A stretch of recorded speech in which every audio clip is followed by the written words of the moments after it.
Hello, movie friends. Welcome back to the show. This is Anthony. And this is James. Today we're going to take a break from doing actual movies and talk about probably the biggest discussion in the film industry in general with streaming versus theaters. We're going to go over everything we can think of in terms of topics when it comes to analytics, statistics, opinions of famous directors and producers and filmmakers, pros and cons to each, the box office over the last 2 years. We're going to talk about it all, as well as take some questions from people who we asked about this subject in our Instagram.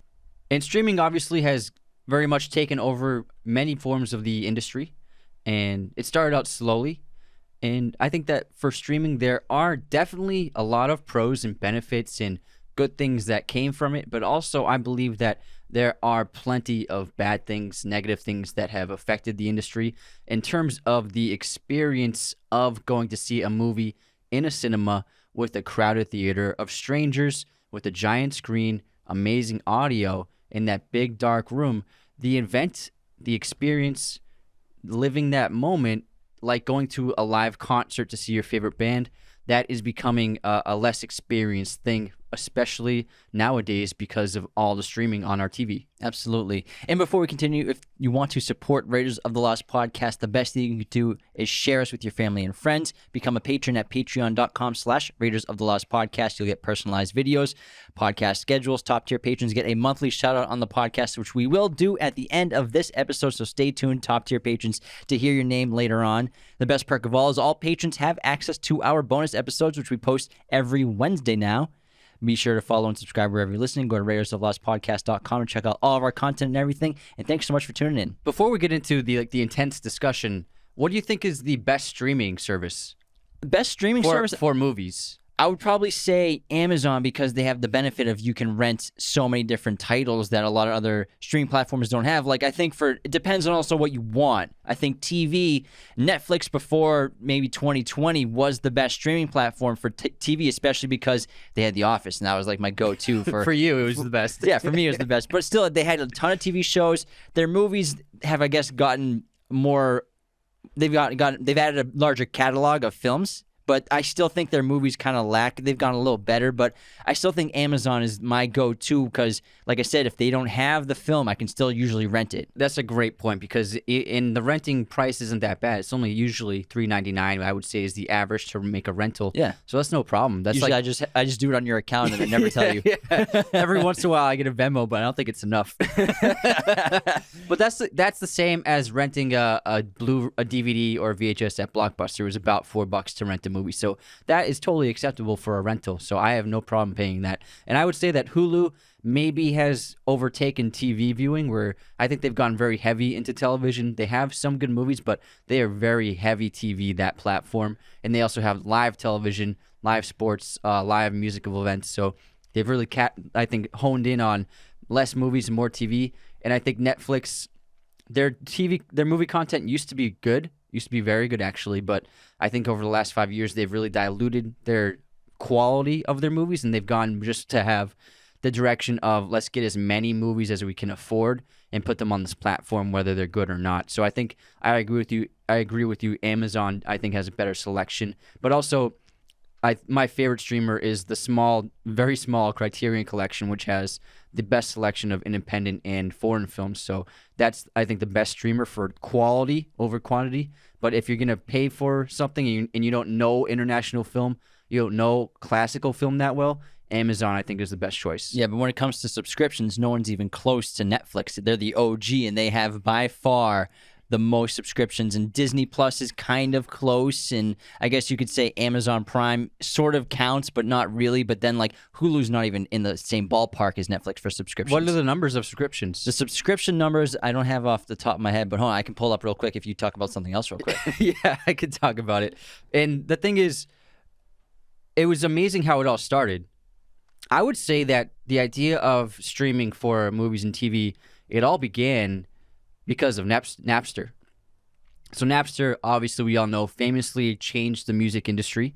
And we went from going to Tower Records, going to Newberry Comics to buy a new album or record, and paying about $9 to $12 based upon what the artist and if it was new or not. And that was a normal thing. And you only had so much music on you. And you always just bought your favorite band. So you had only a few dozen CDs or albums, or you borrowed from friends or burned CDs.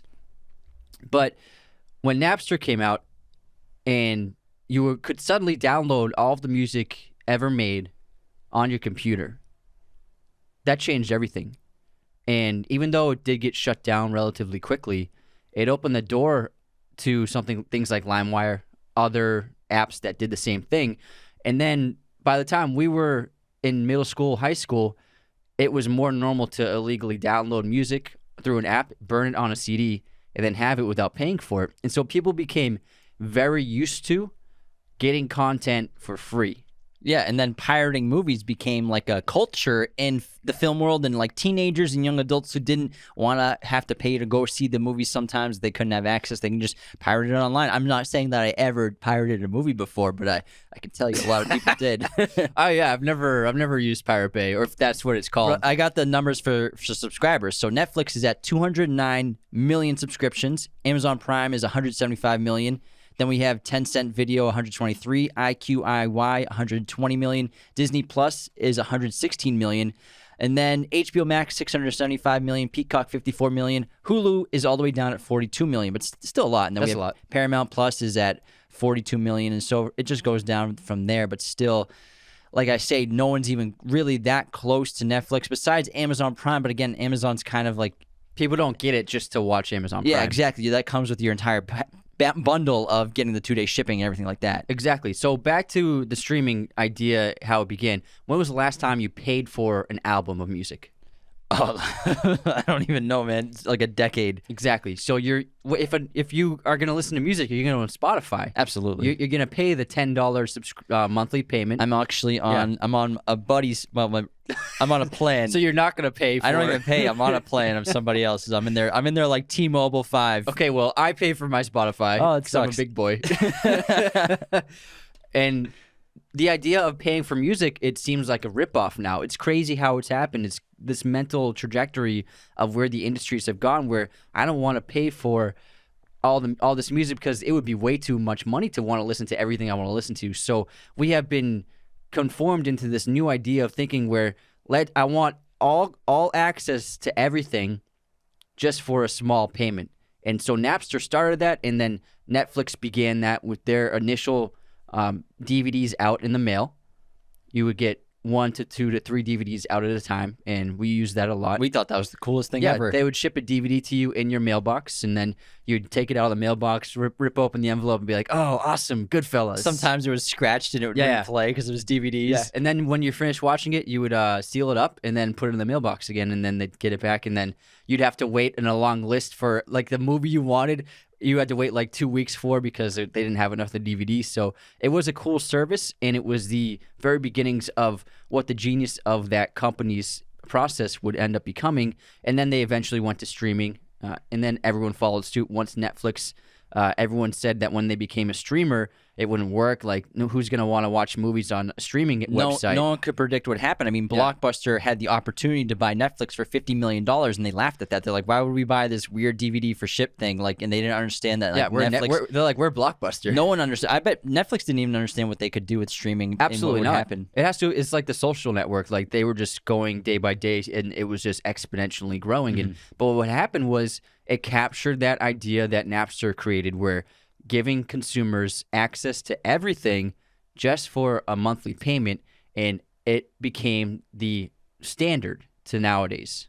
And the ironic thing is, when we were younger in our entire lives, we've had like, you have cable with 500 channels and nothing to watch, and you have all these movie channels, and it's like $200 for all this cable and like Stars, HBO, and like we always used to say, why can't we just have ESPN? Why can't we just have HBO? Yeah. But and now we have that, and everyone's still unhappy with it. They're like, oh, now I have to pay $5 a month for that, and now I have to pay $6 for this. It's like that's what we wanted, that's what we have now, and we're still not happy about it. It's an embarrassment of riches, is what it is. Really, and we just can't get enough of the streaming, and it's taken a huge toll on the world of movie theaters and film in general. The industry has changed so much, and the thing about it is, I've always believed that this whole streaming platform dimension was gonna be inevitable, and the thing with COVID is the lockdowns and everything, the quarantines, it just expedited the process of us switching to these streaming platforms for a majority of the population for how they consume their entertainment. And I think it was inevitable. It's the same thing with how remote work has changed so much in the last year and a half.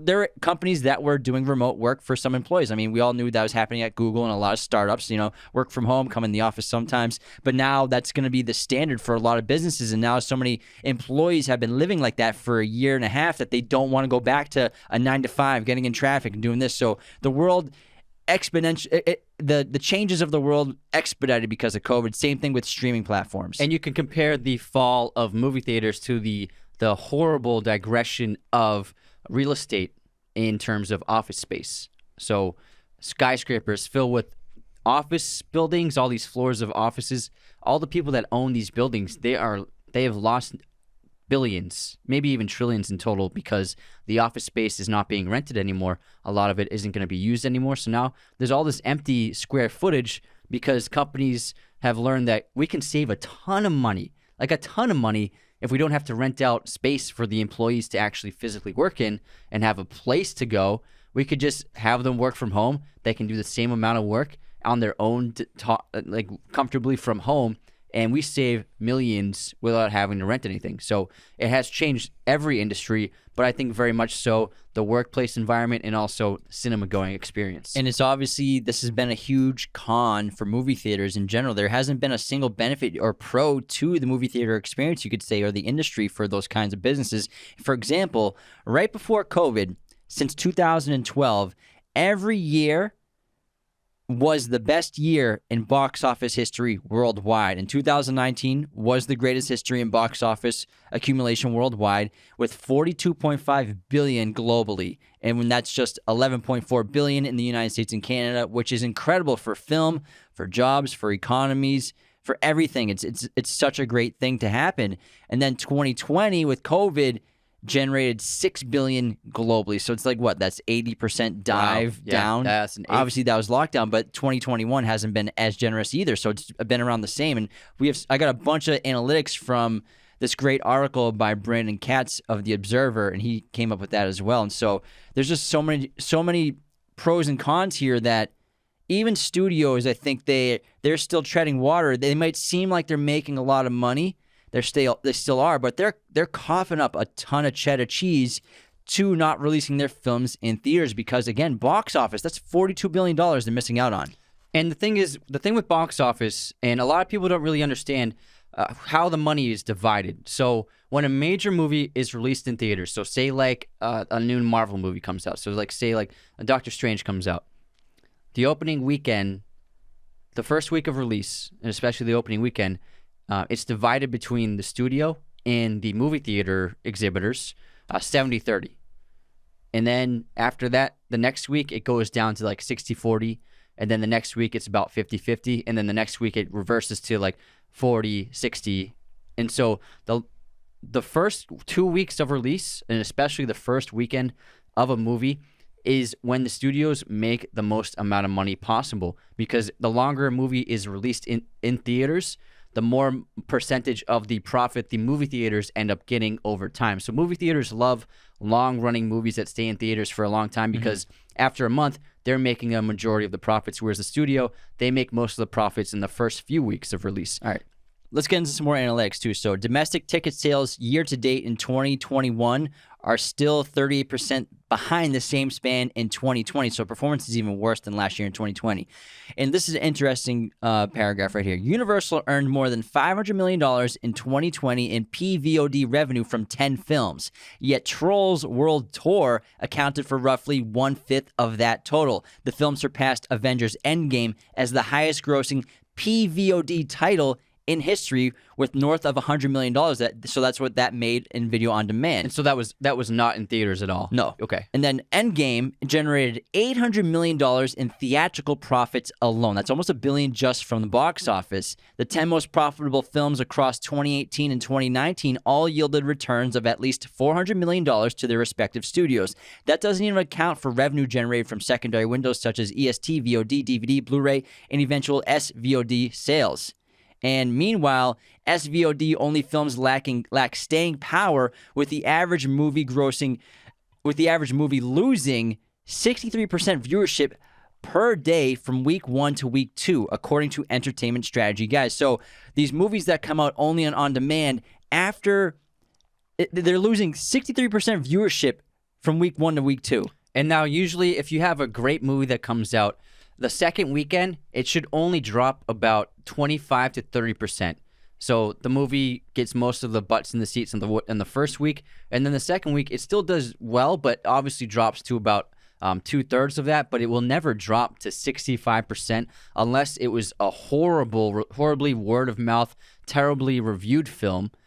But that is very rare. Like a movie like The Avengers, it will make $200 million opening weekend, the first weekend, and then the second weekend, it'll still make a ton of money over that next week's span, so the viewership doesn't really drop that much. And also, a movie like Avengers, that's still going to make millions and millions of dollars every year for the rest of existence, pretty much. That's what's so great about a movie, especially like that, because it's such an event.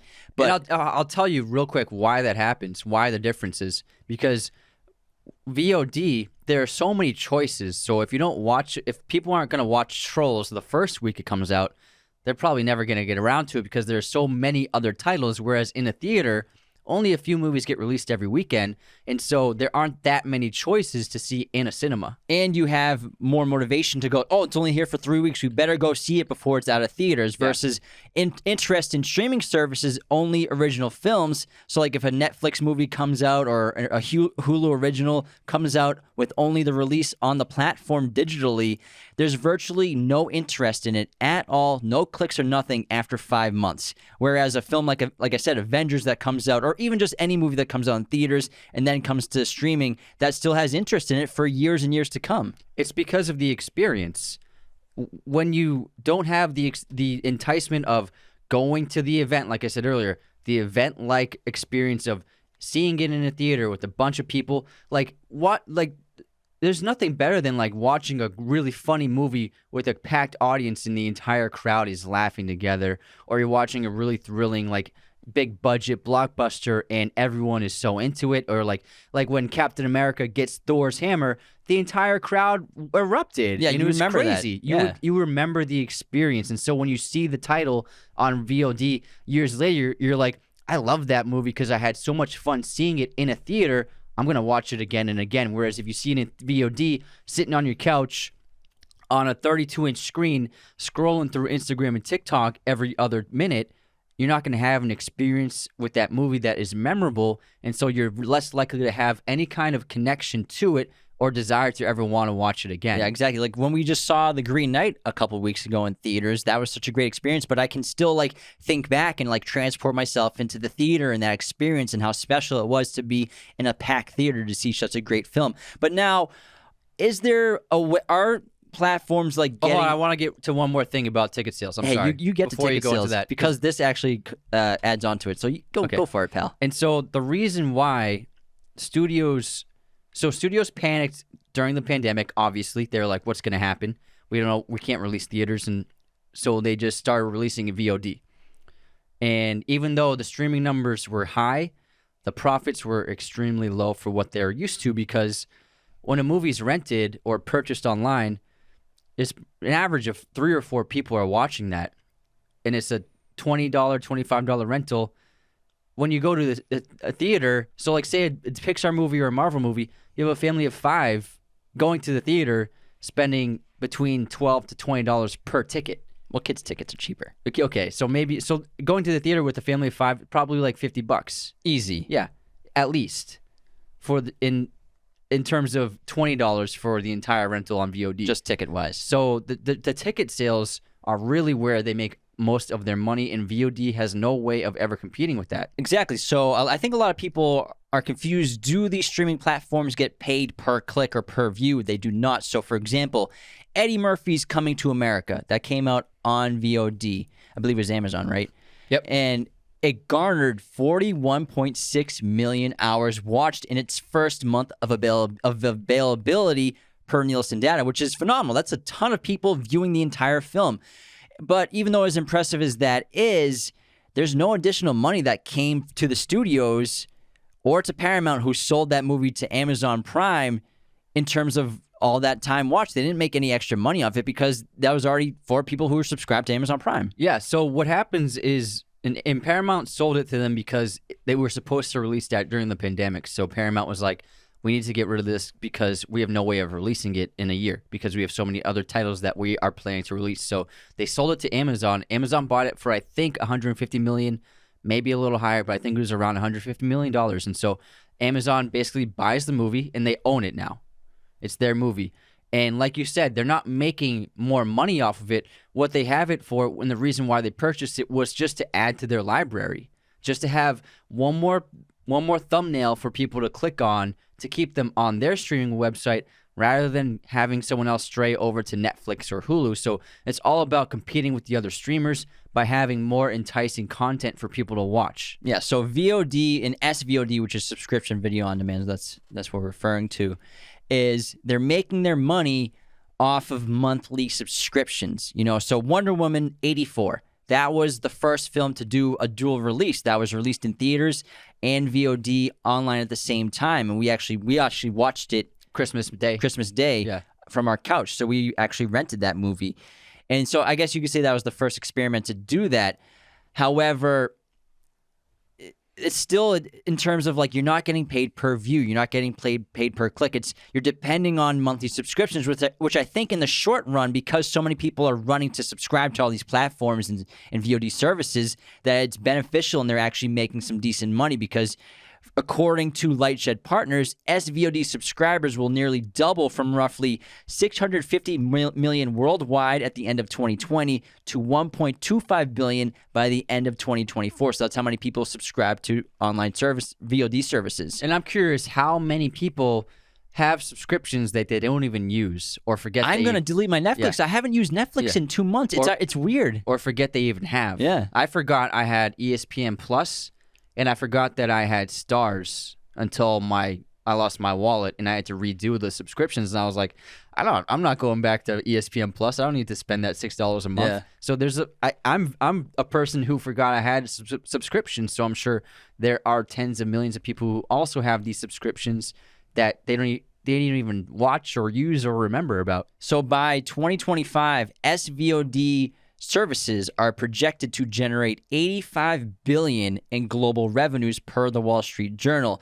And even though that's a ton of money, streaming still can't replicate the immediate cash infusion of a box office hit like Frozen 2, which delivered Disney nearly $600 million in theatrical profit in 2019, as well as an estimated $80 million plus in 80 plus million in domestic home market sales. So it's really hard to replicate how much money they can actually make. And again, I'm referencing Brandon Katz of the Observer with these statistics. But also, so take Frozen.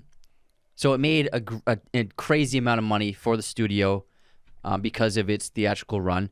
But also, that movie was very special for kids. That movie became a cultural phenomenon.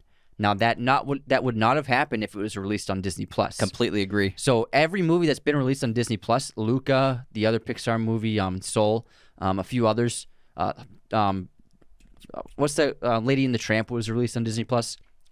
Very not in the zeitgeist, not in popular culture. Like people watched them and forgot about them. Yeah. But kids seeing Frozen in theaters is magical for them.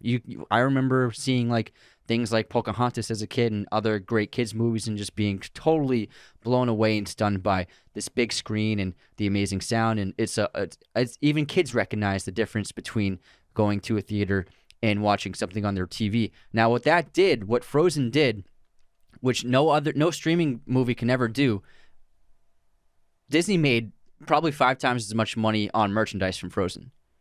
They made billions from the merchandise. There would not be any merchandise for Frozen sold if it was released on Disney+. Well, it'd sell some merchandise. Some merchandise, but it would not have become the cultural phenomenon. Every kid was singing that song. Probably not. So our niece, she had probably at least a dozen different items of merchandise from Frozen.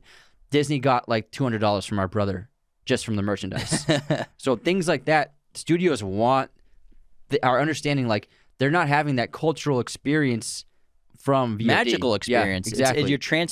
You're being transported into the world. And I think we should talk about why movie theaters are so important in that experience in a minute, because if you're watching on YouTube or on social media, you may have noticed that Anthony and I, we have some new laptops on our desk, and these are courtesy of LG. These are the 17-inch LG Gram ultra lightweight laptops. The cool thing about them is they're 16 times 10 aspect ratio versus the usual 16 times 9, meaning more vertical space, which is useful for editing and reading notes for our show and referring to our topics. Not to mention, they are shockingly light. It's like holding a cloud or a piece of cardboard. It's incredible. You wouldn't believe it until you felt it. So definitely check these laptops out if you're in the market. We'll put links to the LG Gram 16 and 17-inch models in our bio on YouTube. Thank you, LG, for the LG Gram laptops and for sponsoring the show. So now, why are movie theaters so important, and why is it something that I think we have to try to keep alive as a society and a culture? And I think what we were just talking about with Frozen is the experience of going to the cinema, going to a movie theater, and watching an epic film, whatever genre it is, whatever you're into. It's uncomparable. Nothing matches that magical time that you're there for an hour and a half, 2 hours, the entire experience. Nothing really competes with that world and being transported into some other environment. You know, watching even just Jungle Cruise, if you see that in theaters, you're with The Rock and Emily Blunt. Or if you watch Avengers, you feel like you're on the team. You feel like you're there with these characters in this fake, fictional, superb world. But whereas, if you, like we say, if you watch Frozen at home, if that comes out VOD, does it have the same impact on children and culture? The thing is, that's exactly right. And films and cinema, it's the greatest form of art that's been created because it combines writing, it combines physical performance, it combines audio and visual experience for the audience, and it is the ultimate way of portraying humanity in any kind of art form. Storytelling is our greatest art form, and the evolution into filmmaking is the apex mountain of what storytelling can do. It's the oldest art. Yeah. Storytelling is the oldest art form. And cinema, like you said, has the transformative experience of putting you into that world. The reason why you feel transported is because the screen is massive and the audio is insane and you're surrounded by darkness and you're not distracted by anything. Hopefully you have your phone off when you go to the theaters, people. Yeah. Most people do, and they don't look at their phone. But when you watch a movie at home, you know, your phone's right next to you, or it's on the coffee table in front of you, or even if it might be in your hand. You're not going to turn your alerts off. Most people won't turn their alerts off at home because they're at home as opposed to being in a movie theater. So they're constantly allowing themselves to be distracted while they're watching a movie or watching a TV show. Also, it's a television screen or a laptop or even your phone. And unless you have a dope sound system, the audio is not going to be even remotely close to what is in a cinema. And so you're not going to be transformed by watching movies at home compared to a theater, not even the same ballpark. Yeah, we're not judging people if you like watching movies on your phone, if you like watching movies in your living room. We watch movies in our living room all the time. Yeah. Whatever. It's your life. You live it how you want. Don't let us tell you how to watch movies. If you like wearing your AirPods and watching Netflix in your room on your iPhone 11, go for it, bud. You do you. But what we're saying is nothing in the world can transport your mind, bring realism to your world like a film can in a theater, lights out. It's just incomparable. And will movies as we know them die? I think that's a really big question people keep asking us. And I think if theaters are eliminated, that cinema will eventually die as we know it. Obviously, movies will still come out, but I don't think they'll be of the same quality. They won't take the same risks. We're kind of experiencing we'll experience like a corporate takeover, you could say, if you want. Like if you watch the movie Casino, like the end of the movie, they talk about how corporations took over everything and like Vegas lost its like soul in a way. And now we just have these giant hotels. I think that would happen to film. I mean, we're kind of seeing it. That already has happened. That's what I mean. We're kind of seeing it with like a lot of these streaming service original titles. I compare it, a lot of them, to like network television. The quality of the filmmaking is like, let's just do it quick. Let's get it done. Throw a light over there. Obviously, we have great filmmakers like Martin Scorsese. He worked with Netflix, but that was also released in theaters, The Irishman. He's working with Apple TV for Killers of the Flower Moon. but that's also being released by Paramount in theaters as well. So he's been walking the line of VOD and theatrical release at the same time, whereas other filmmakers like Tarantino and Nolan, they will never, ever, ever, I think, do a deal where their movies are released on VOD at the same time as theaters. I think that the evidence of 2020 points to the fact that theaters are not going to die. They will dwindle a little bit. But a lot of them have, unfortunately, though. And one of our favorite chains, ArcLight, has closed in Los Angeles and California. It's a great theater chain, and I miss it so much, man. Those seats are so comfy. It was a perfect theater. 3 trailers, big screen, great sound, huge cinemas, everything you want. But the studios learned how much money they lost by not releasing in theaters. So I think that theaters aren't going to die, but also what's changing is, like you said, the casino reference, where all these great casinos turned into basically like amusement parks for families. So that's happening with movies, where if you look at the 70s, 80s, 60s, like before the 2000s, the highest grossing movies each year were not blockbuster, extravagant action, superheroes, superpowers. You know, movies like The French Connection was the highest grossing movie that year. The Exorcist was the highest grossing movie that year. Movies like that were being seen by wide audiences. But what happened is those kinds of movies have now become the independent art house genre of films. Movies like The Green Knight that we just saw. So Silence of the Lambs was the highest grossing movie of its year. So Silence of the Lambs today, if that came out, would be considered an art house film, which is so odd. And it would make maybe $15 million. Yeah. And would get nominations, but not many people would see it. So what's happened is the big movies are these tentpole superheroes. Like the last 10 movies to be the top grossing movie each year has been like Transformers, Marvel, Transformers, Marvel, Star Wars, Marvel, Star Wars, Marvel, Transformers, Marvel. That's it. Those are the top grossing movies every year for the last decade. So that's what's changed about the film industry, where studios are relying on comic books, franchises to get their money. And now the old successful blockbusters are now considered independent films. Yeah, it's a great point that you brought up, that studios, even though they might seem like they're not, they're actually losing money with the subscription services too. So the analytical firm Moffett-Nathanson estimated that Warner Bros.' decision to open its entire 2021 film slate day to date on HBO Max, meaning it would release their films at the same time in theaters and on HBO Max on the same day, cost the company at least $1.2 billion in revenue for the year, with HBO Max's monthly average revenue per user, ARPU, approaching $12. That's $100 per month, $144 annually. The streamer would need to add 8.3 million new subscribers this year to cover that loss, and as of late April, HBO Max was on pace for more than 11 million new subs in 2021. So it seems like they'll probably account for that loss, but still, no.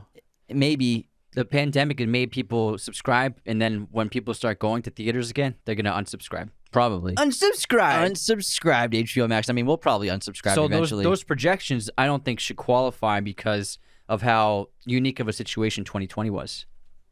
But Netflix is the only major streaming service that has still reached the scale and is generating cash off its streaming service because, again, it has over 200 million subscribers. But Netflix was losing money for years. Yeah. They were losing billions of dollars per years, and other studios can't afford to do that because Netflix was borrowing money based upon their proof of concept of their business, and then they eventually broke over that plateau and began profiting only. But Warner Brothers, Paramount, they can't afford to lose money every year for a long period of time. And the thing with the studios and how they all immediately launched their platforms online because of COVID, again, it expedited the process. They were going to do this stuff eventually, but they had to do it rapidly.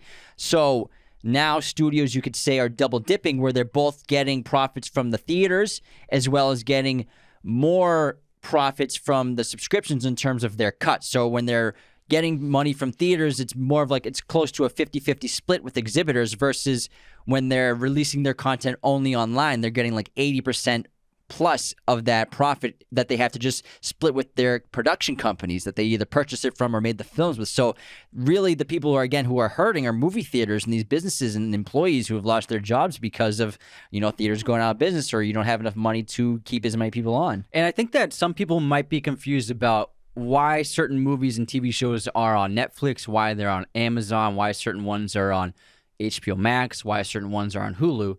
And what happened was when Netflix became extremely prominent and then Amazon Prime started streaming and then when Hulu started streaming, what they would do is they would license content. So they would license a movie from Warner Brothers for 2 years. They would buy the movie for 2 years. It's like they would put it on their platform. That's why The Office left and went to Peacock, because their licensing expired, and then NBC was like, I'm keeping this. It's my diamond in the rough. So that's why it went to Peacock. So Netflix is, before they started making their own original content, Netflix, Hulu, and Amazon, they were licensing movies and television shows from the studios.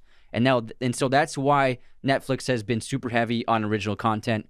Amazon too, for the last 5 years of making their own content, because they knew that the studios were making their own streamers and would want their titles back once the licenses expired. Yeah, that's actually a great point. But again, I think the quality of the original VOD releases isn't even really close to what these production studios have been doing for the last 100 years. I would say in terms of Netflix, the only great things they've done have been The Crown, House of Cards. What are you talking about, TV? Yeah, in general? actually, but in movies, I don't know. The movies, they do have some good ones, like The Irishman. Obviously, Scorsese made that. Yeah. I think The King, Outlaw King, two very underrated movies.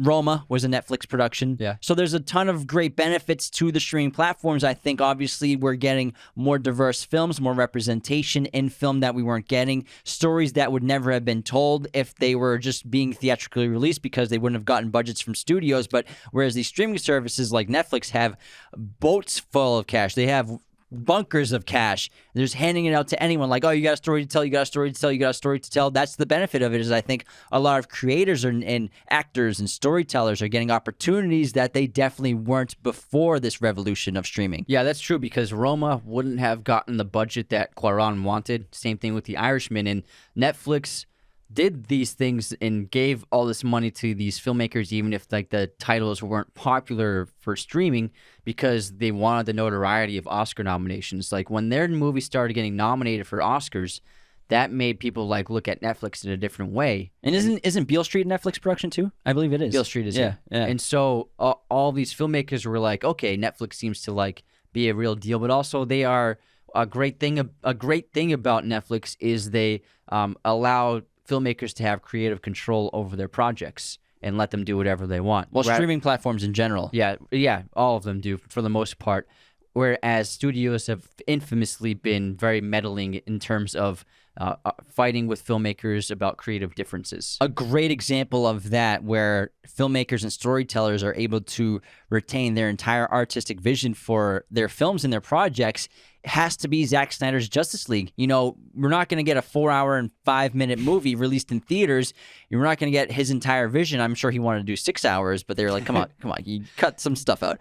But we wouldn't have gotten that amazing 4-hour film from, in the aspect ratio he wanted to do, also the black and white version, without streaming platforms. So there are pros where I think, artists are getting to see what they exactly want. Studios are less likely to handcuff them with their decisions of what they're making on the film.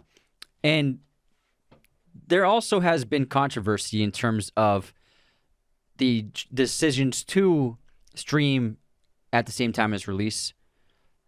And most famously, this happened for a movie that's not coming out until October 15th, I believe, the second week in October, and that's Dune, Denis Villeneuve's new film starring Timothée Chalamet. And this movie was originally in the contract supposed to be a theatrical release. Obviously, things arose with the pandemic, so Warner Brothers and HBO Max panicked, and they did this release same day, streaming and theatrical. And they still are sticking to their guns of same day release, and the filmmakers are very unhappy. This happened with a bunch of the HBO Max titles over the past year and for the next upcoming year, because they have committed to releasing on the day of for the next year and a half. And this is why Chris Nolan left Warner Brothers. Yeah, this into 2022, they're still going to be doing release VOD and theater at the same day. And what this is doing is it's affecting how many people are actually going to go see the film. Now, I don't understand why Warner Brothers thinks that it's still a good idea to do this when you see that movies over the past couple months have been generating a ton of money and have been succeeding at the theaters. Not gigantic box offices, but 60 mil for an opening weekend is fantastic. That's excellent. Even 30 mil, very, very good. And so filmmakers who want their films to be shown in theaters are obviously very unhappy that Warner Brothers has decided to go straight streaming. And this infamously is why Chris Nolan had a falling out with Warner Brothers, who has produced all of his films since Insomnia.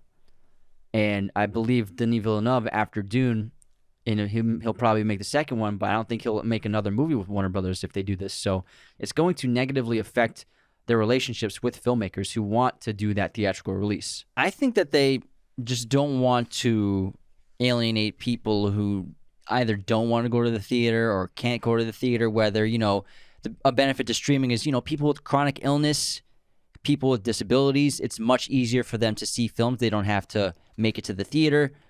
People with COVID, whether or not they've been vaccinated, I think a lot of people are still wary to go out in public, despite if it's a safe environment or not. I think they just won't leave their homes still for a while. People are busy with lives. They have families. They have a lot going on. So, it's easier to see a film at home.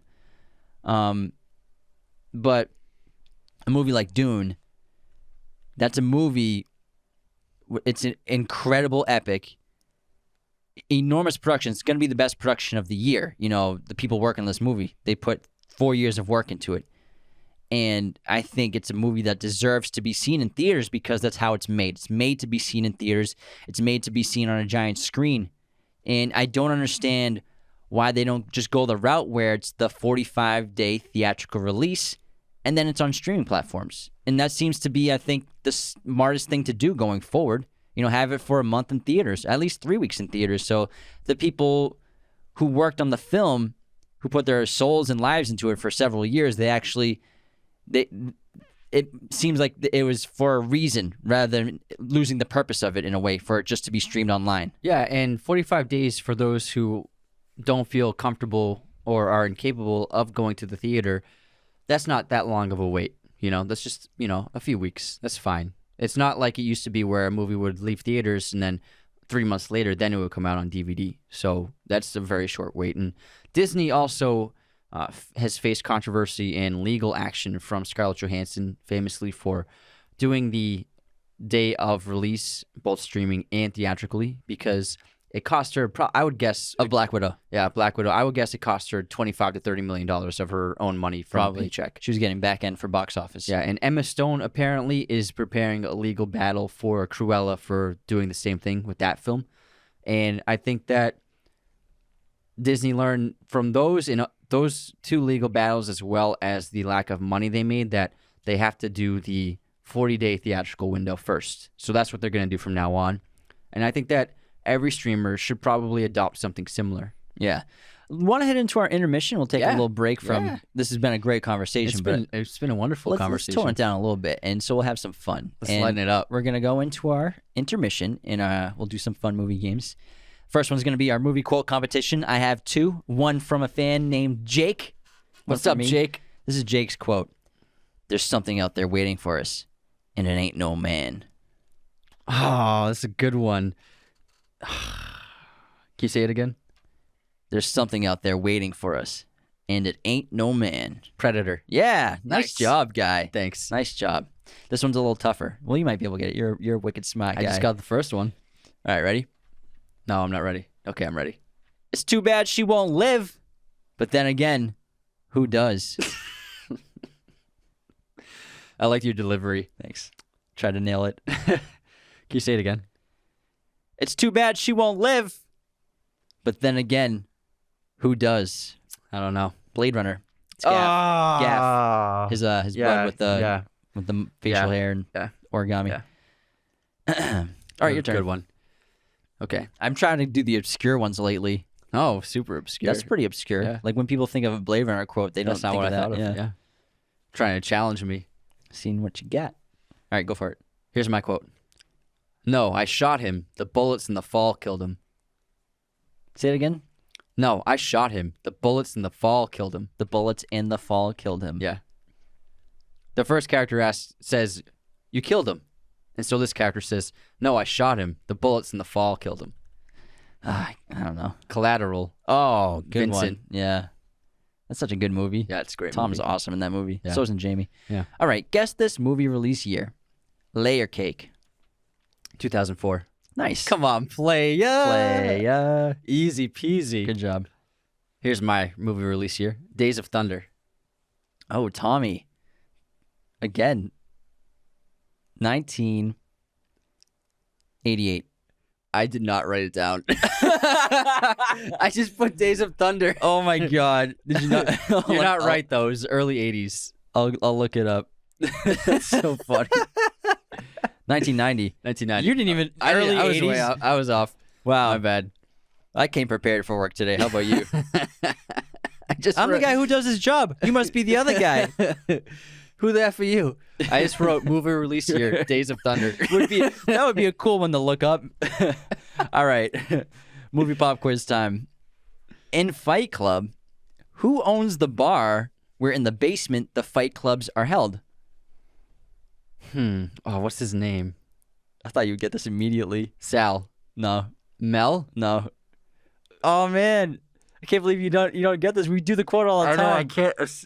Please let us keep it, Lou. Yeah, you don't know where I've been, Lou. You don't know where I've been. I can't believe you didn't get that Lou. first try. I Sucks to suck. knew it was some like truck driver name. Truck drivers listening right now are like, oh, come on, man. His name's probably Sal. My name's not Lou or Sal or Mo. It's Bert. It's Herb, our bus driver.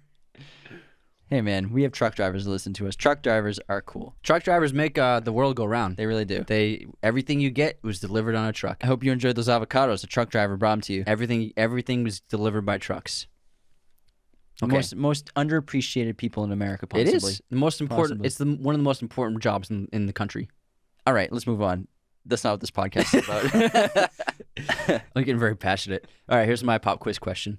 What is Andy Dwyer's alter ego? His FBI agent. Andy Dwyer's alter ego. It's an FBI agent.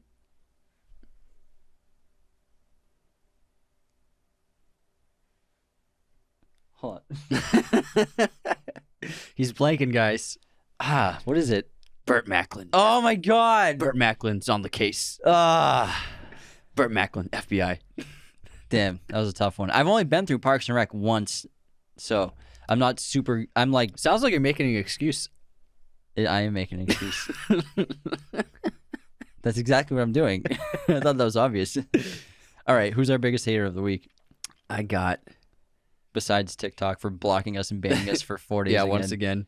We're about to lose our TikTok account, guys. So Yeah. please follow our backup, which is Raiders of the Lost Podcast too, because we just got banned for 5 days and we can't like, comment, or post anything. So it's going well. Yeah, we love TikTok. It's been a great week. Yeah. You know, it only is the source of all of our marketing, but you know, thanks. We're gonna lose all that revenue too. All right.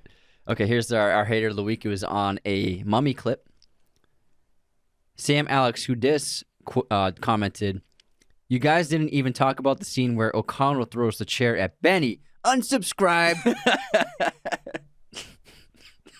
I love our fans. Unsubscribed. I love that he listened to the whole podcast and he was probably waiting for that. They didn't mention it. Got anything else? No, not for haters. All right, cool. We got 2 supporters, 2 great 5-star reviews on Apple Podcasts. The first one is Ian, that bourbon guy. Ian's been a fan for a while. He's been a patron for a while. We love Ian, so thanks for leaving a 5-star review, pal. The only movie podcast I listen to. Been following James and Anthony from the beginning, but didn't have iTunes to review. Seriously, it's taken me years to find a movie podcast I don't get annoyed with. You guys are the best. Keep it up. Thanks, Ian. That's actually why we started this podcast, because all the other ones annoyed us too. And then we have B-Bomber. The Boys. Yay. Since no one asked me what's in the box. What's in the box? Well, I'll flipping tell ya. I love how you kept it PG too. A hilarious brother duo, With a love for cinema and all things movies, they present the theatrical world in a fun and entertaining way that makes long trips in the car a breeze. I find myself laughing just as hard as if I'm in the same room. Without any hesitation, this show is wicked good, my guy. 5 out of 5 stars. That's a wicked pistol review, kid. Yeah, thanks. I appreciate you guys making the Apple counts just to leave those 5-star reviews. Yeah, that's awesome. That's so amazing. I wish you could leave reviews on Spotify and stuff, but you just can't. On this day in film history, it's September 9th. 1956, Elvis Presley appears on The Ed Sullivan Show for the first time. 2001, Band of Brothers, based on the book by Stephen E. Ambrose, created by Steven Spielberg and Tom Hanks, premieres. And for birthdays, we have Hugh Grant, Adam Sandler, and Michelle Williams. That's a great list of birthdays. What do you got for a streaming recommendation? I have Patterson, which stars Adam Driver. I was going to say it's Sal Driver. Did you pull another Days of Thunder movie? I was like, what's the name? That was like me with Andy Dwyer. Yeah. My brain just went white. But it's a really great independent film about a local bus driver in a small town who's like, coming to terms with life, and he loves poetry, he loves to write, and it's a really sweet, endearing, small film. I really like it. Yeah, it's really good because Driver's been doing so many different kinds of roles. It seems like he does like 5 movies a year, and they're all always really good. He's on fire. This one's just like kind of like a different, like small indie feel, and I love that the performance he gives. It's very soft and passionate. It's great. It is soft and passionate. That's why I used those words. But speaking of streaming, soft and passionate. it's like the ultimate lover. It just cracked me up. I am soft and passionate. Love. Antonio Banderas. All right. Speaking of streaming, a lot of streaming means we've been not leaving the home much, so we got to start taking care of ourselves now that the world's opening up. And so head on over to our fantastic sponsors, Manscaped.com, to get the Lawnmower 4.0 trimmer. Use our coupon code Raiders of the Lost at checkout for 20% off and free shipping worldwide. Anthony and I have been using these now for a couple months, the 4.0 trimmer. We got the exclusive advanced versions of it, so we've had them for a little while. We're big deals, guys. And they're pretty epic. This brand new groomer is waterproof. It's skin safe, 7,000 RPM, wireless charger, built-in light. You can literally use this in the shower in the dark if you want. I don't recommend it. You might injure yourself, but it's skin safe, so you won't hurt yourself that way. Fellas, you got to get on Manscaped. Everyone listening, if you need to get a gift for the man in your life, you don't know what to get them for like an anniversary, a birthday, can you please take this hint and clean yourself up? It's been several months gift. Those are the best ones. Head on to manscaped.com. Use our coupon code Raiders of the Lost at checkout for 20% off and free shipping. I recommend their Performance 4.0 packages. It's a bundle of stuff. Can't go wrong. Anyways, tell us some movie poster stuff, Bal. Our amazing sponsor, MoviePosters.com, has an amazing coupon code for you to use. It's an amazing code. It's amazing. Did you blank on that too? Yeah. Raiders 15 off. I didn't know I was gonna be doing an ad, but I got it. Use our coupon code Raiders 15 off. You didn't know you're gonna be doing an ad? I forgot. Do it every time we film. Anyways, I'm the guy who does his job. Raiders 15 off gets you 15% off your order at movieposters.com. They have a wide array of selections from any kind of movie you can think of, all sorts of sizes, framing, backlighting. Movieposters.com has all your poster needs. Check out our set on YouTube. You'll see that our walls are covered with these amazing posters. High quality. Don't go to Amazon. I know it's free shipping, but it is not even close to how amazing these posters look. Again, use our promo code Raiders15 off to get 15% off your order at movieposters.com. So something that I want to talk about is the idea of, with streaming, when movies get released on streaming platforms only, we don't really know for sure whether something is really great or very successful. Streamers like Netflix and Amazon, they'll be like, oh, we hit so many views of this movie. Like that Chris Hemsworth movie Extraction, like broke all their records, and then the Tomorrow War broke all of Amazon's records, and we don't even know what the records are.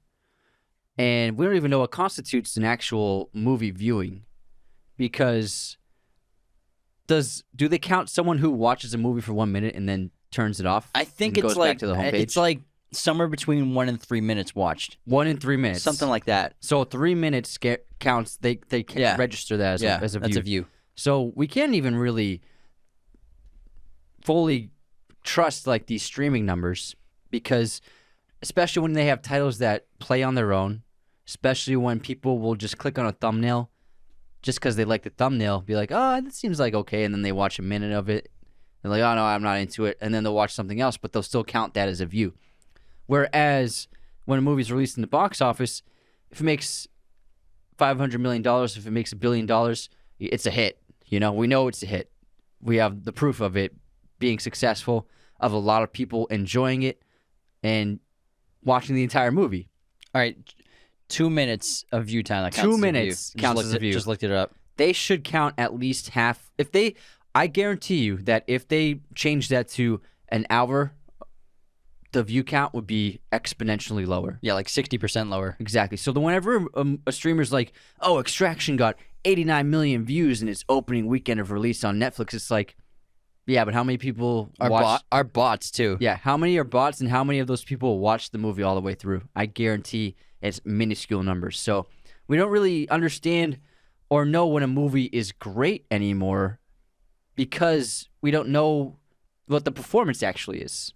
You know what I'm saying? Mm-hmm. Whereas, a movie's a hit in box office, you have an idea of like, oh, it must be pretty good at least if all these people saw it. Get Out's a great example of that. $3 million budget. It comes out and it's destroying 2 weekends in a row. Then it's like, all right, we got to go see this movie. But who's doing that with Extraction? Yeah. Like you said, we always smash on Extraction. Sorry, Chrissy Hemsworth. I'm sorry, but it's a nice movie. You look great in it. That's what it There's counts. There's some cool fight scenes in it. I'll give them that. There's some not also cool fight scenes. He gets destroyed in that movie. He's not Thor. I don't understand. Anyways, but we're in this world of forced coexistence for studios and theaters with streaming and also releases. But again, theaters are completely dependent on studios because not only do studios make the films, obviously, but they also market the films. But if the marketing is pointing to people just to watch online, even if these movies are being released theatrically, if they're just telling you go stream it online, theaters are just missing out on so much viewership, so much profit, and they're gonna die. And I think another problem with having people select what movies to watch is nowadays, especially for streamers, especially, Netflix and Amazon, they're not doing advertising for movies that are released just on their platforms. They're famous for Netflix just releases a movie and hey, it's out. They don't have to advertise because they put it on their homepage, And so whenever you go on Netflix, you'll see the new release of the thumbnails. And so people are motivated to watch something by something as simple as how the thumbnail looks, rather than watching a great trailer in a theater or reading up on the movie or anticipating it over several months, waiting for it to be released. That anticipation, we've been anticipating Dune for a long time, and it's gonna be amazing to finally see it.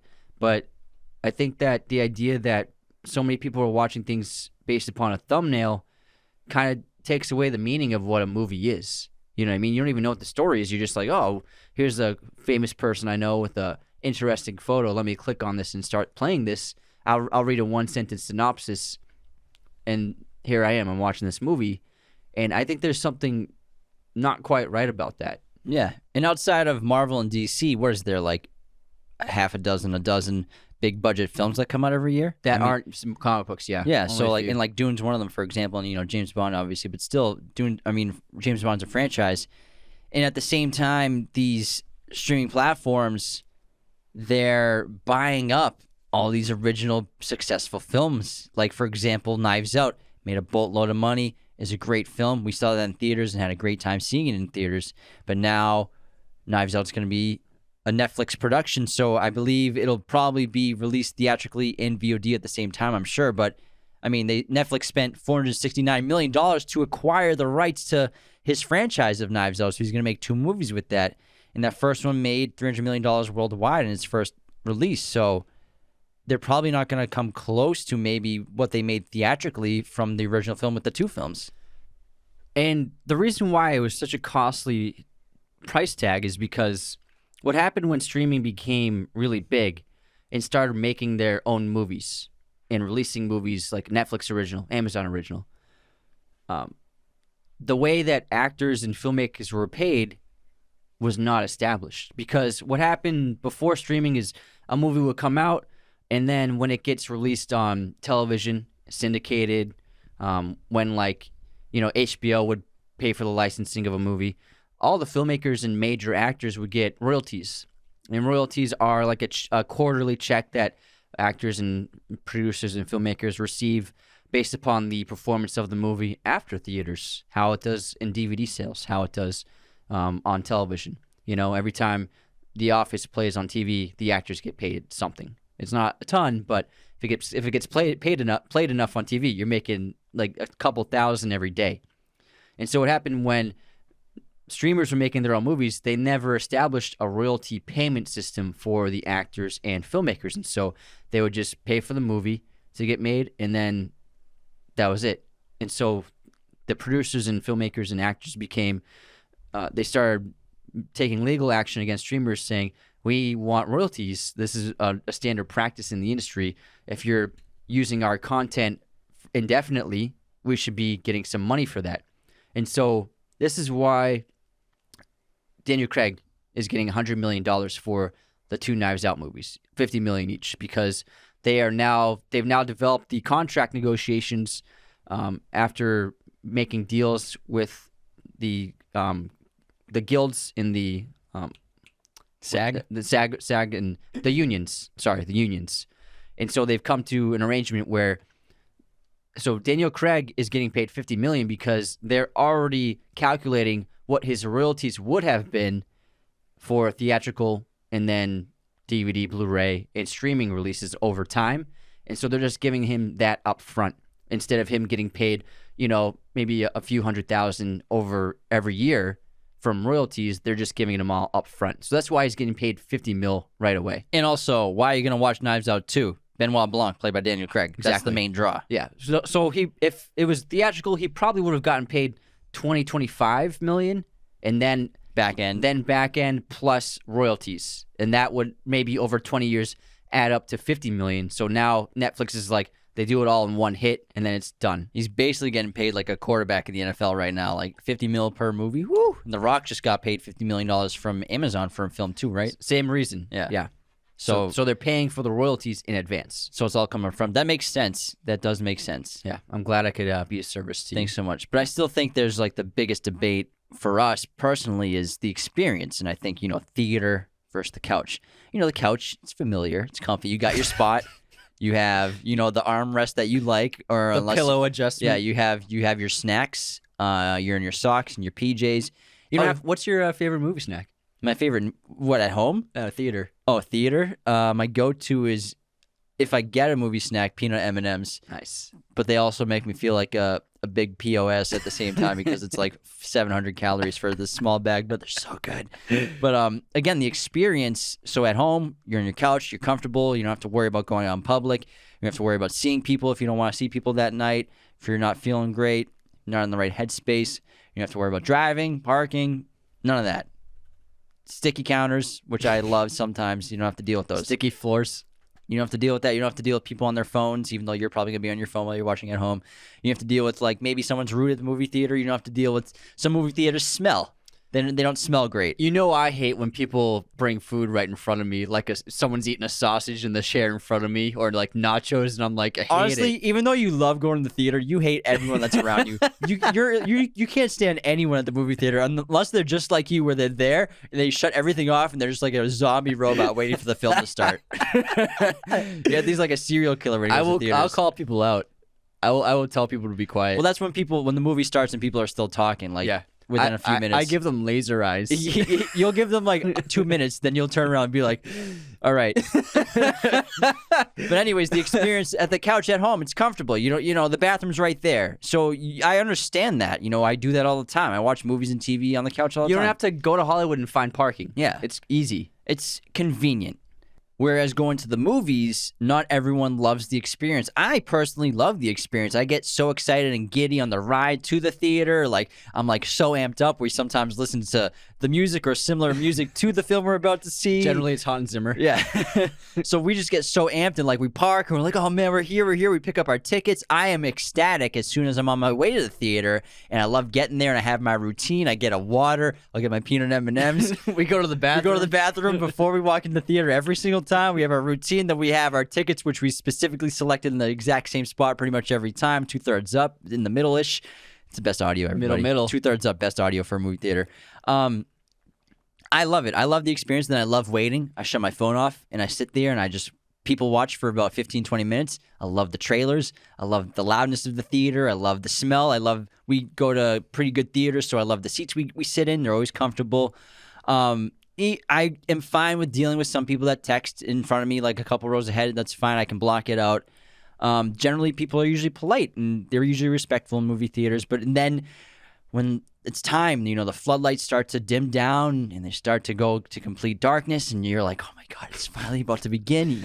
We've got the credits for signed copy for a Chris Nolan movie, and then this cool opening Warner Brothers logo, and then it's finally here when this trailer of this movie that I've watched 30 times, and I've just been doing research on the posters and the images, and we've made TikToks, and we've talked about it on the show, and we're finally here. We're at the theater. We're about to finally watch this movie, and it's amazing every time. I love it. I live for it. It's one of my favorite things in the world to do is that entire thing that I just explained and then watch the film, because there's nothing like it in theater experience of watching a 2-hour film that is going to be great. We don't see bad movies. We know what's going to be good.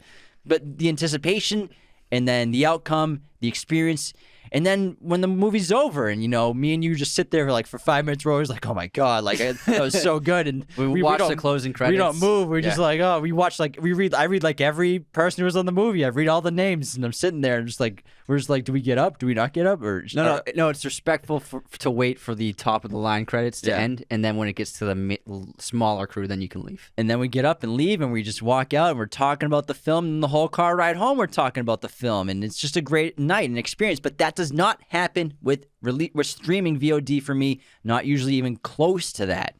Because you're not in control of the movie. It's playing at a theater, and you can watch it or you can go to the bathroom and come back, but it is not stopping for you. It's this thing that is just from start to beginning, it's playing. Whereas if you watch it from home, you don't have that same understanding of you can just pause it if you need to, or if you need to go to the bathroom, just pause it and go. If you want to make a phone call or someone's calling you can pause it. And so you can constantly interrupt it. But there's something different about knowing that you're not in control of the situation and you're there to experience what's being played for you. Yeah, I just feel alive at the movie theater. Yeah. I feel like I'm in a different world. You can escape whatever problems you've had that day. If you're having a bad week at work or in your social life and personal life, romantically, if you're having financial issues, whatever's wrong in your life. Financial issues? I'm just like that sigh before it. If you're having financial issues. No, I'm solid. No, you're not. You're solid. I'm solid. I'm just teasing, guys. He's good. I have zero debt, all right? I worked very hard to get rid of that. It was the sigh. Whatever's wrong in your life, you can really find escapism, really, I think, only in the movie theater for most people, because most people... I think a lot of people have lost the ability to not be distracted by things constantly. And I think the movie theaters, when you shut your phone off and you're there in the cinema watching the film, it's one of the real forms of escapism you can still find in the world. I also agree with everything you just said. And I have a deep love for the theater. And I have a deep love for films. But I think that there's a problem with regards to those who are in control of releasing films now. And this term has come out and has become so widely used and so regularly used over the last 5 years. And I'm talking about the word content. Nowadays, studios, streaming services, corporate companies, they keep saying, we want content. We want more content. We're all about making content. That's what we do. We make content for TikTok. We make content for YouTube. But this shows there is a lack of respect for the art of cinema, the art of, great television, by just reducing it to content, a thumbnail on our homepage, Just another 8-hour miniseries or a 2-hour movie for you to use on our streaming app.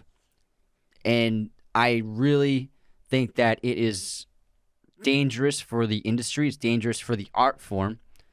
And I think that is one of the reasons for the reduction in quality in most of the content on these streaming services, because they view it as just something to have for something to click on. It's like a friggin' ad on a website. And I think that is one of the worst parts about what's happened in the streaming world. Yeah, and this is the opinion, obviously, of Martin Scorsese, where cinema's dying. And I think love is probably what's been missing now. And I think that, for example, not to keep harping on Extraction, but when you watch that movie, there was no love put into that film. No one put their soul and art into that, But then when you go see Dune in theaters, you can see the love of all these creators and artists and what they put into it. And not saying that Extraction didn't have people working on it that put their entire lives into it and worked hard on it, but Dune's gonna have a movie like Dune showcases that and elevates a movie to an art form. Whereas movies like the VOD original releases, they don't do that at all. But even not Extractions actually doesn't even, I don't think, qualify it, because it is better than most of the stuff that's on the streaming sites. Yeah, you could say that. Yeah, it is like a lot of what's on Netflix. A lot of what's on Netflix is the quality in the storytelling, the quality in the filmmaking, the quality in the artistic visions. It's not there. They all look the same. They're all very simple stories. They're all very simple themes. The comedies aren't funny. The horror movies aren't scary. The dramas are hard to believe. And the sci-fi is corny. And even though they have enough money to make these movies, they're not. And even though, like you said, a lot of people are getting opportunities to make movies, that doesn't mean that they're all going to be great artists. You know what I mean? There are lots of movies getting made by people who aren't true visionary artists. Just wait until the holiday season, because we've been, for the last year and a half, because of COVID, so many projects got the Greenlit and expedited, because, like you said, they just want to put out so much content out there. Halloween season, of course, we're going to get a bunch of horror movies, but wait until like the holiday December festivus seasons. We're going to get like 20 movies on each platform of like holiday films. It's going to be insane how much content is going to be thrown in your face. And these are all movies that were just made this year. Yeah. Obviously holiday movies get made every year, but I'm talking like there's going to be like 50 holiday movies released in terms of all these platforms releasing them in studios. Exactly. And so did we need 50 holiday movies? Absolutely not. Did we need maybe 3? Sure. But they want you to keep clicking. That's a driving force. I think one of the biggest problems is the driving motivation of making as many titles for their library as possible, rather than a studio trying to make as many great films as possible to release. There's a big difference. And also, I think another major issue that I have is that these corporate giants are in charge of huge numbers of production companies, huge numbers of libraries. Like, I don't like the fact that Disney owns so many companies now and are overseeing the production of a vast majority of what is getting made. Because Disney owns Fox. Fox owned a ton of small independent film production companies. Disney owns, famously Marvel, Star Wars, Lucasfilm, Pixar. But they also own other companies that also owned smaller production companies. So I don't like the idea of these monolith corporations, these superpower corporate daddies, being in control of a majority of what's getting made. I think that I don't like the idea of that at all.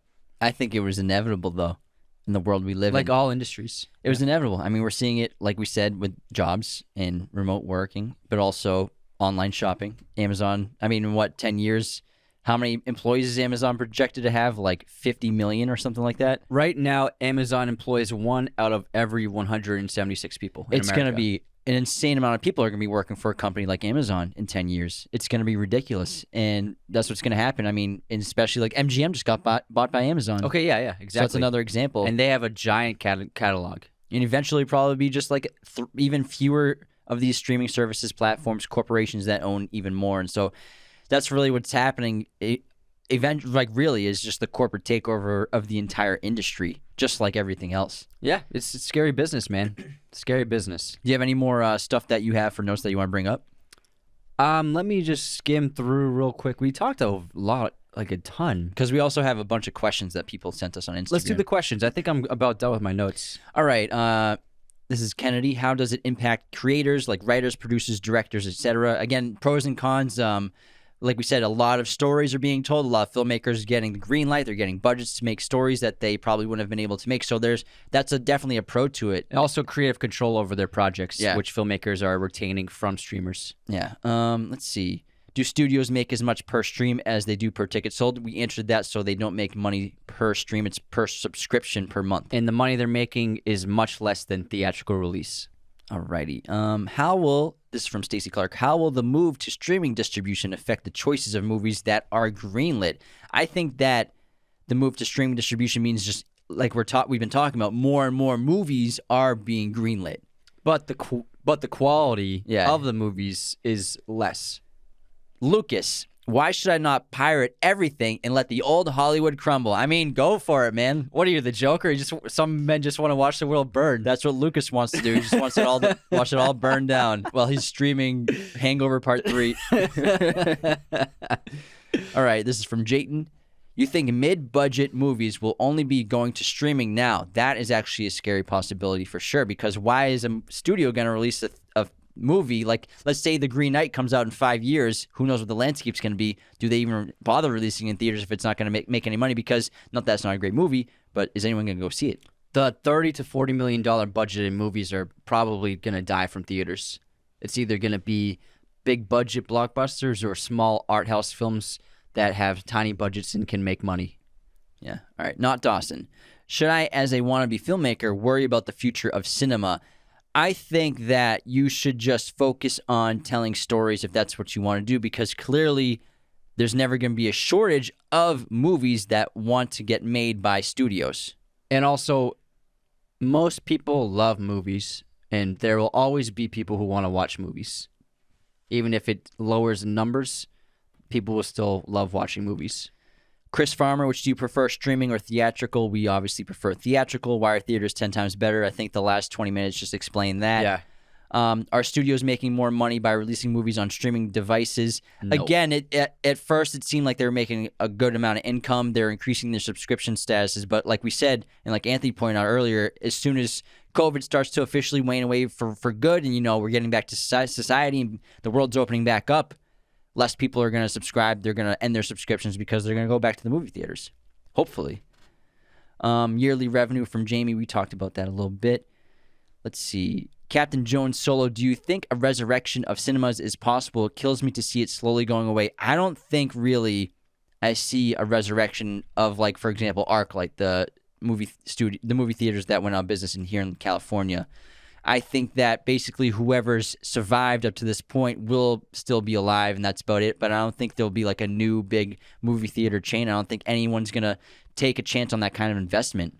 I agree, but mainly because of young people, not teens, but people under the age of 10. The average kid, the vast majority of kids, they prefer to watch YouTube more than anything else. If they want to watch, if they're gonna have a choose between a movie, a TV show, or YouTube, kids will choose YouTube. And so I think that young kids are going to be growing up not having a passion for movies, and so the audiences will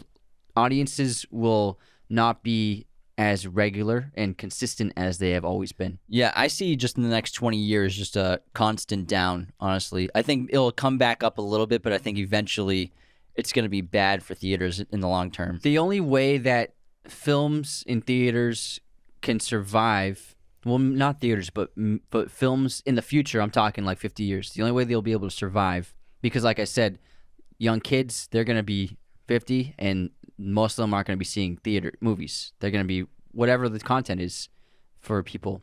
I think that if filmmakers implement virtual reality in movies, that will create a new experience for the moviegoer where they can insert themselves into the scenes of movies.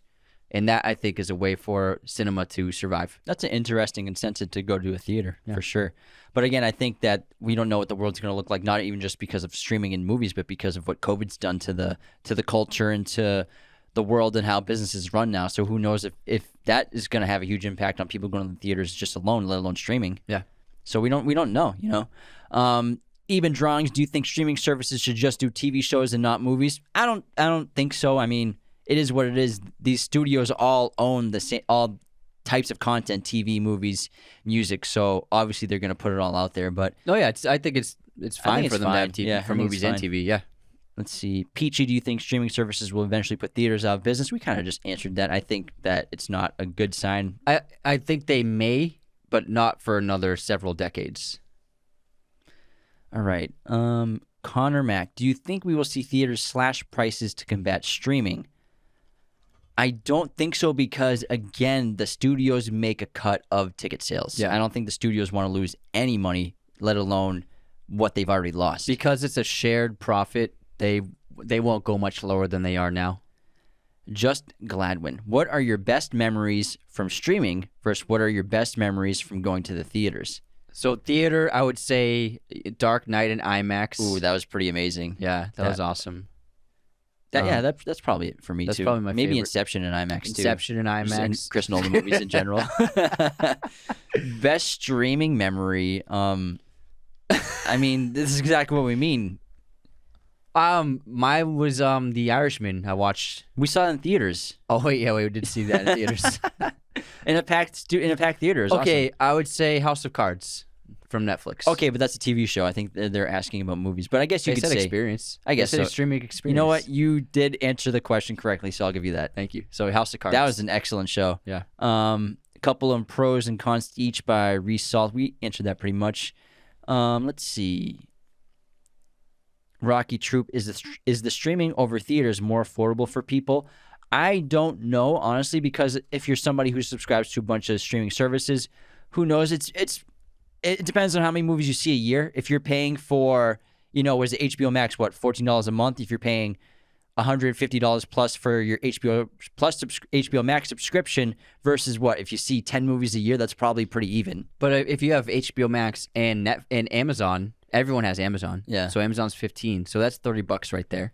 So that's 2 movies right there a month. And if you have Stars, if you have this. So I think it just depends on how many you subscribe to personally and how many movies you actually would normally see in theaters per year versus the past year and a half, because this is, again, during COVID. It also depends on what state you live in based upon the cost of living, because seeing a movie in Missouri is a lot cheaper than seeing a movie in New York City. Mm-hmm.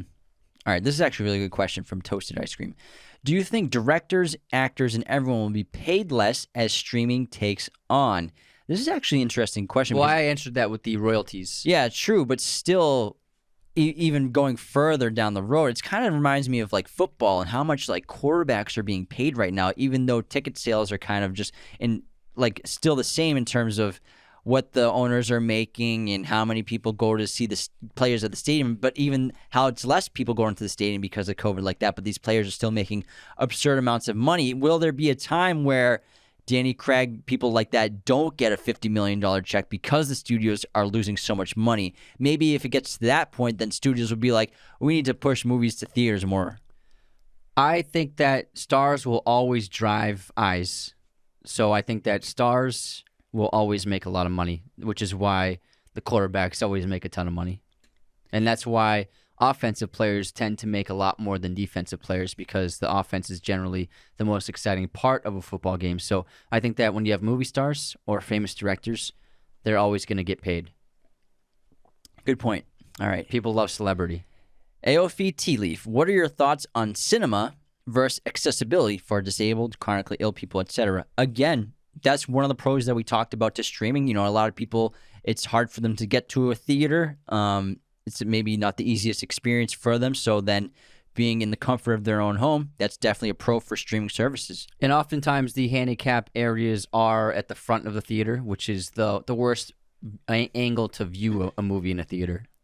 All right, Grayson Younts, why do people want theaters to die? Movies are made to be experienced in a theater. I don't think it's people like being like, I want the theaters to just die theaters. I think that they just either have an apathetic attitude towards movie theaters at this point, like how Anthony was talking about how kids these days, the Gen Z and younger, there's really into YouTube. I think there's people just have a uncaring attitude towards the movie theater nowadays compared to, again, the access of streaming is absurd. Yeah, and also it's just a lot of younger, when I say younger, I mean kids. They don't have the passion for cinema and they don't have the passion for movies, so they, like you said, are apathetic about it. This is an excellent question. Coyotes Culture. Do you think production companies will have their own theaters, such as Disney, Netflix? Maybe.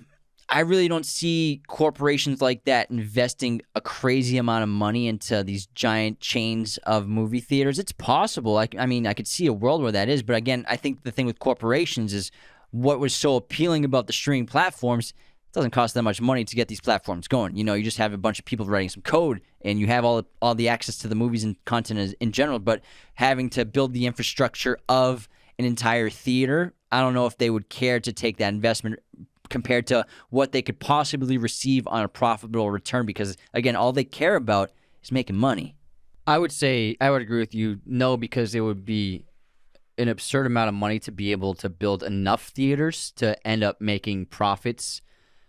You'd have to build, because there are over 4,500 theaters in America, so you'd have to build literally a couple of thousand theaters around the country, and then also you have employees, and it would just, I think it'd be way too costly for studios to do that. Sonia, how do streaming services gauge if a movie is successful financially? Again, I think when we talked about the Eddie Murphy film and just the streaming in general, that they're basically just going off plays and clicks. I mean, like we said, they're not getting paid per click, per view. So it's a subscription, monthly subscriptions.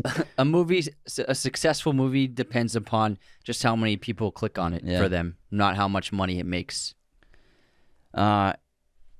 Arian or A Ryan, do you think we'll ever go back to the precious of dominated movie theater culture?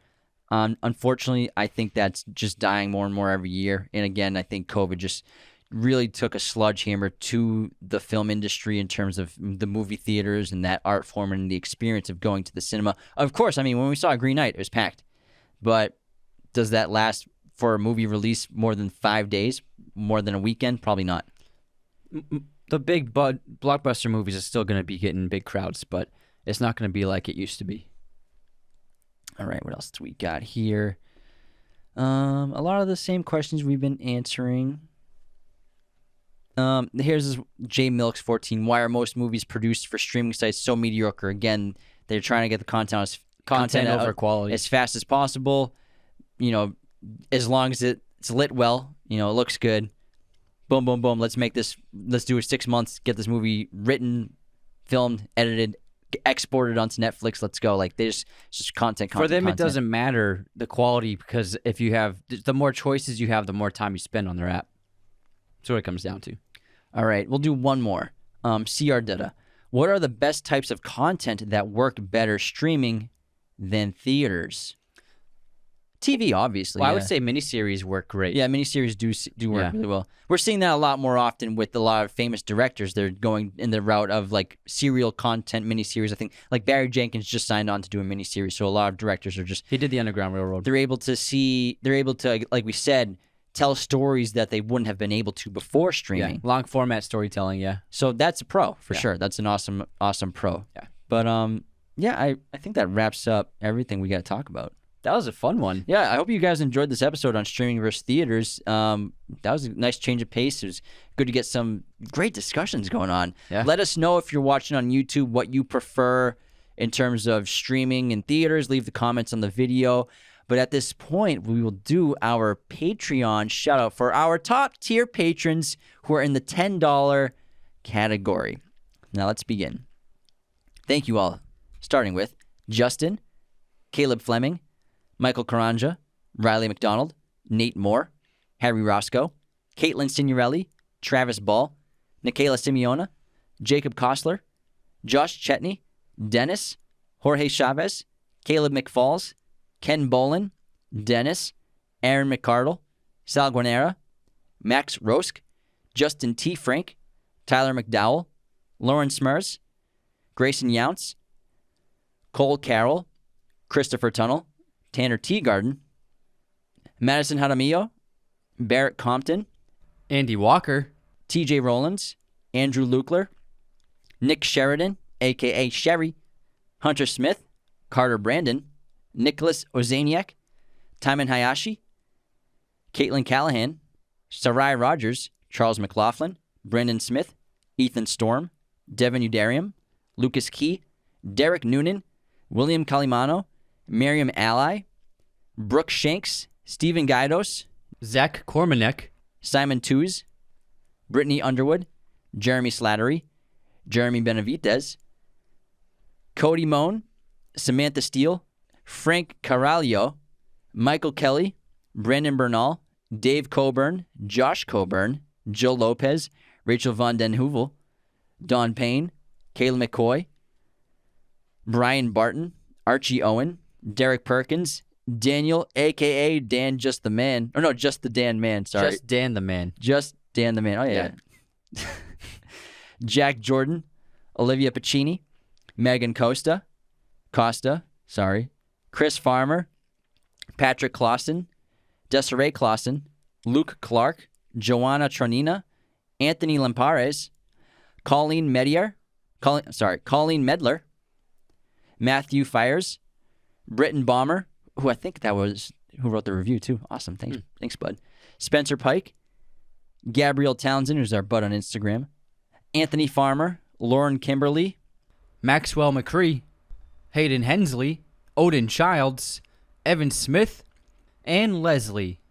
85 top-tier patrons. You all are amazing. This show is running because of you all. We really Yeah. appreciate you so much. Yeah, we have over 200 patrons now, so it's really incredible just the outreach and the support you all have been showing. Again, we always say all the time, we didn't think we get a single patron, And and it- this is incredible. And it makes working on the show so much fun to know that we have such passionate fans that really enjoy the show so much to, give a little to us. And we really, really appreciate it, everyone. Thank you so much. so much. You all are amazing.